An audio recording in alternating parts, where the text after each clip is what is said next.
Oke, yang pertama kita bahas dulu tentang register ya.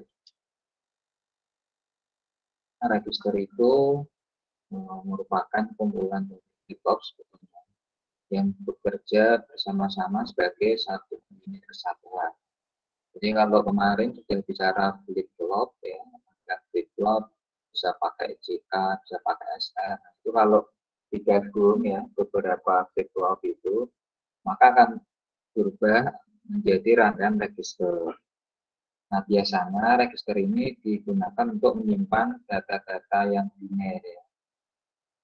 Kemudian ada 4 cara di mana register dapat digunakan untuk menyimpan atau memindahkan data dari satu bagian ke bagian sistem yang lain. Ya, fungsi utamanya untuk menyimpan data lah. Kalau ini sebetulnya teknis zaman dahulu lah, dasarnya seperti itu. Nah, sekarang ini ya untuk menyimpan data-data itu sudah bisa menggunakan data-data digital ya. Alatnya juga sudah bervariasi ya. Pakai flash disk, hard disk. Tapi konsepnya awalnya seperti ini. Nah, ada 4 cara ya atau skema untuk merancang save register ya. Jadi yang pertama inputnya itu di seri dan juga outputnya juga seri. Maka ini disebut sebagai serial input, serial output atau SISO.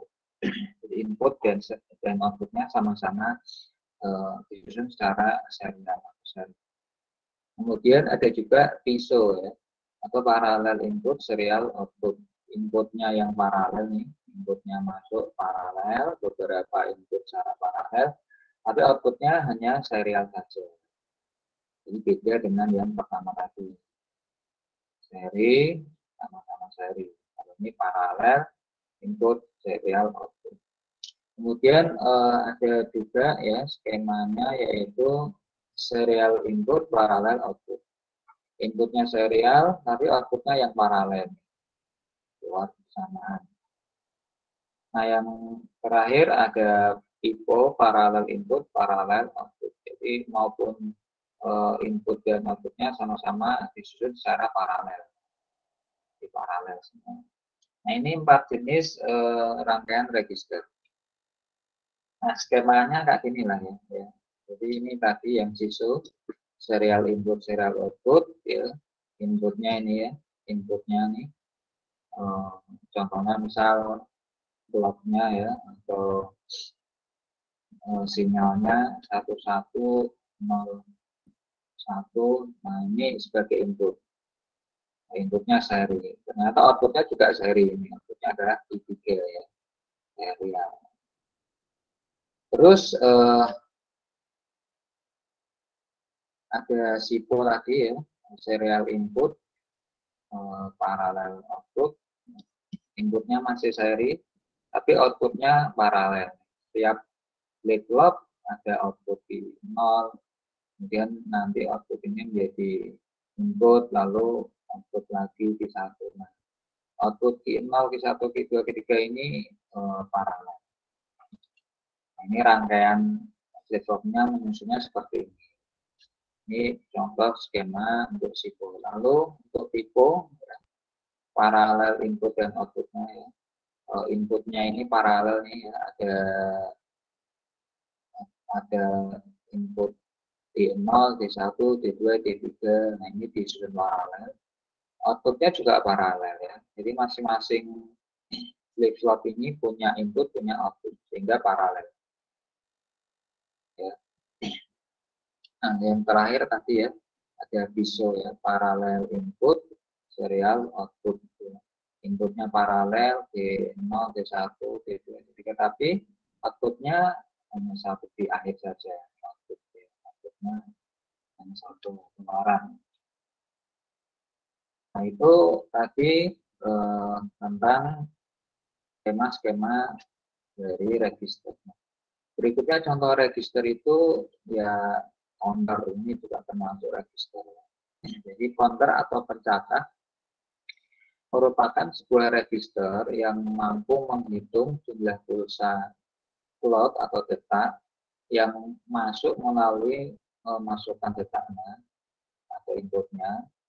Sebab itu counter atau pencacah membutuhkan karakteristik memori dan waktu. Pencacah digital atau counter biasanya memiliki karakteristik diantaranya jumlah hitungan maksimal atau modus cacahannya itu berapa. Ada modus itu disingkat biasanya pakai mod. Ada mod 4, kemudian 8, 16, seperti itu. Contoh-contoh dari jumlah cacahannya atau modus cacahan.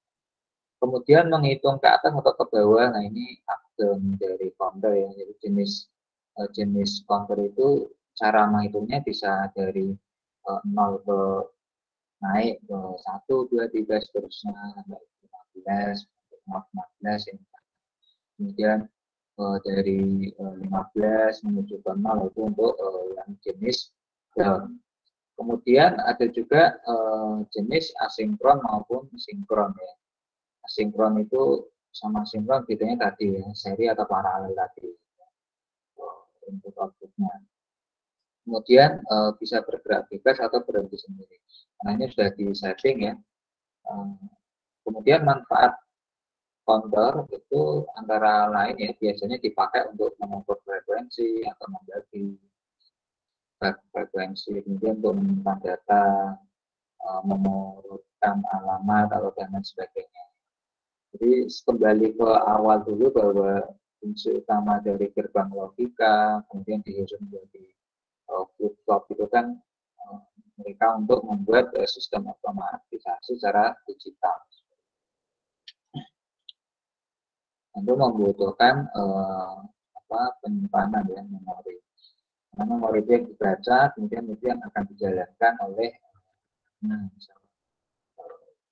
pencacah ini. Kemudian ada contoh lagi pencacah global. Ya.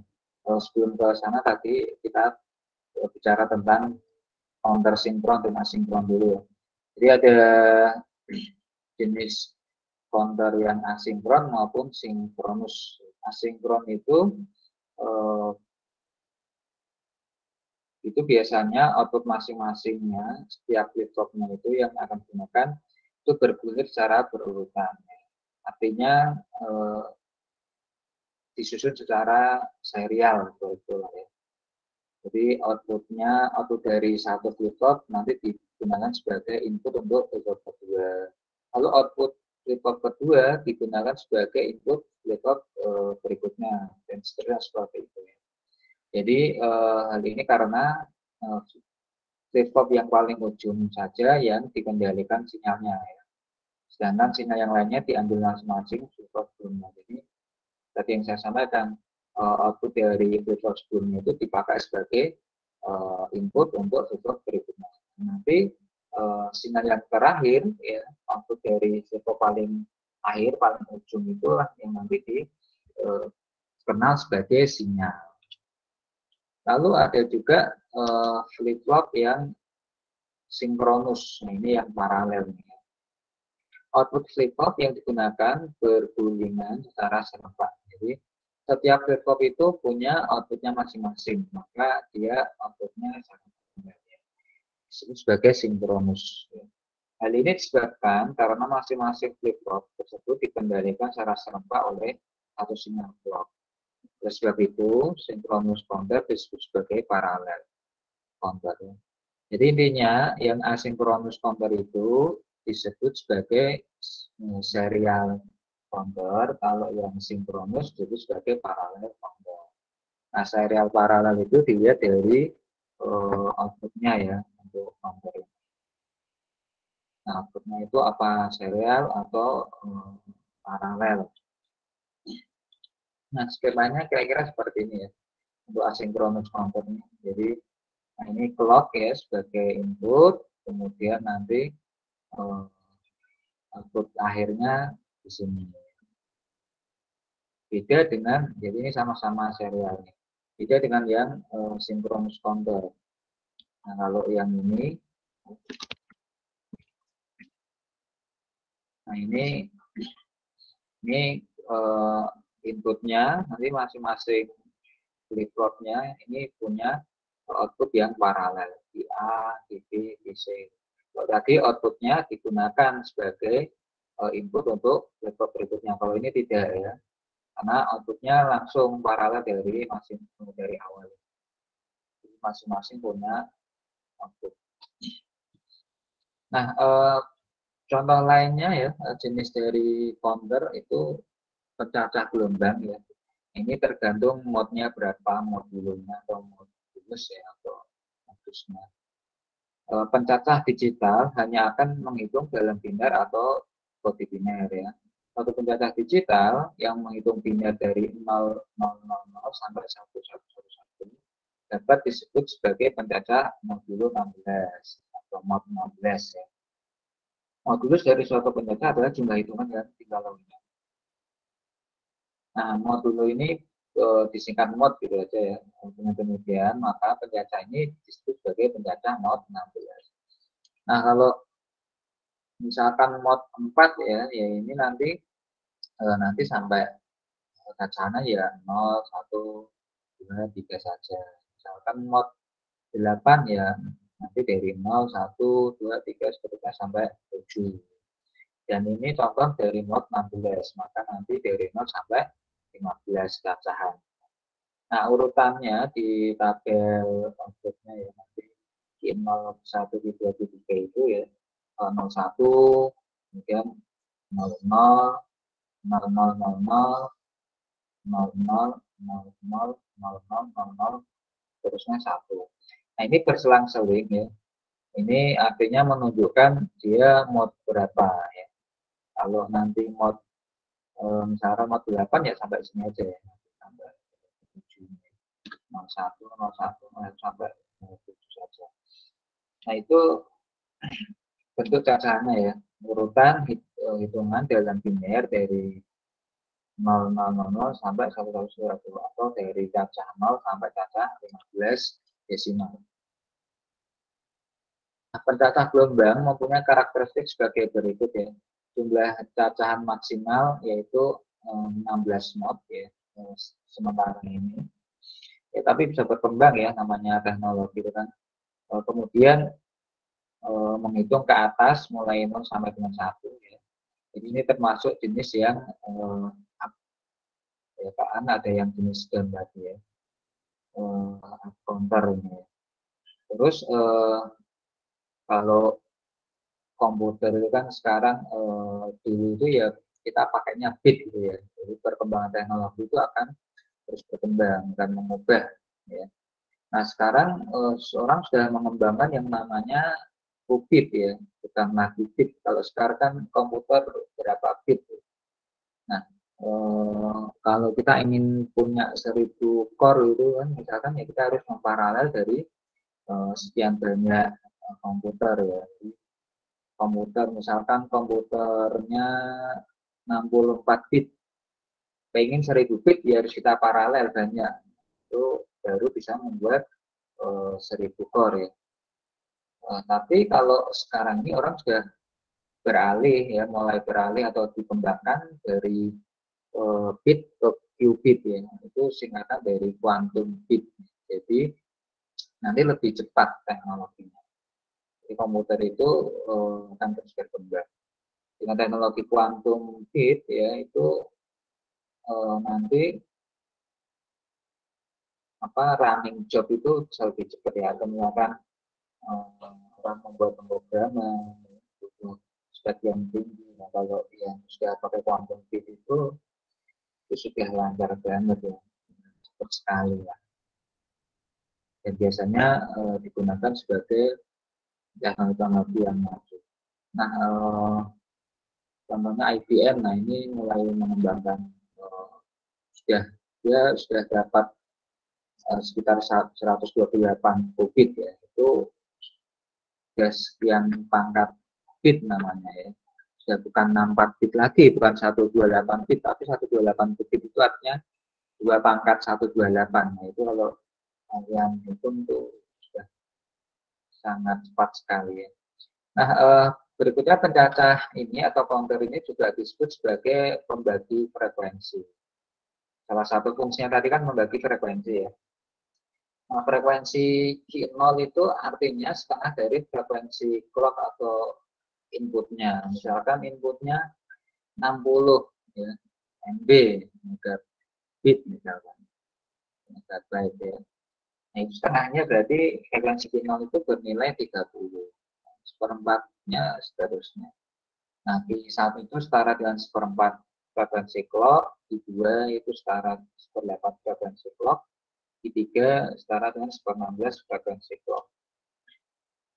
Nah, contoh misalnya ya, sebuah pencacah gelombang dengan modulo 16 diberikan sinyal detak atau clock ya dengan frekuensi 48 MHz. Maka pada masukannya ya, sebagai inputnya. Bila bit-bit keluaran dinotasikan dengan Q0, Q1, Q2, Q3, nah berapa frekuensi yang terjadi pada Q0, Q1, Q2, Q3?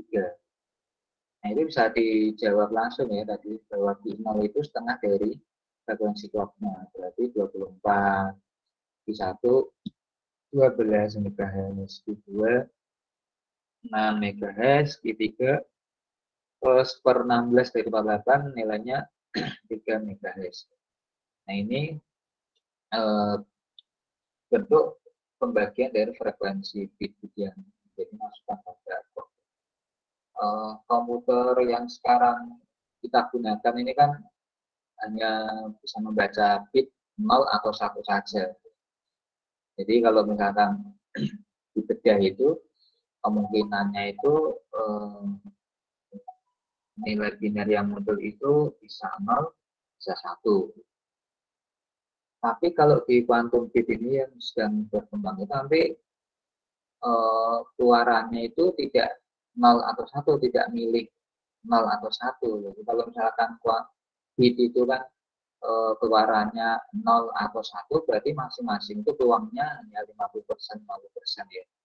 Kemungkinan muncul 0 itu 50%, kemungkinan muncul 1, bit 1 itu 50%. Kalau di quantum bit itu peluangnya tidak 01 nanti munculnya, bisa 00, 01,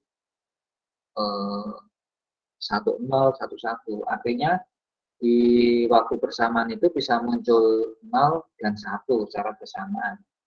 Kalau kuantum sekarang ini kan komputer yang saat ini kita gunakan itu 0 atau 1 saja. Tapi kalau kuantum komputer yang quantum computing yang dikembangkan itu nanti munculnya bisa 0 dan 1 secara bersamaan dengan frekuensi yang beda-beda. Jadi keunggulannya akan lebih cepat gitu membaca data, melakukan seperti itu. Nah, itulah teknologi kuantum. Oke, itu tentang counter dan register ya. Jadi counter itu intinya adalah salah satu bentuk dari rangkaian register itu counter itu ya. Nah, sampai sini ya. Jika ada yang ingin didiskusikan silakan ya. Nanti bisa dipelajari kembali ya di YouTube saya upload ya. Nanti untuk persiapan UASnya bisa baca-baca ulang ya materinya dan penjelasannya.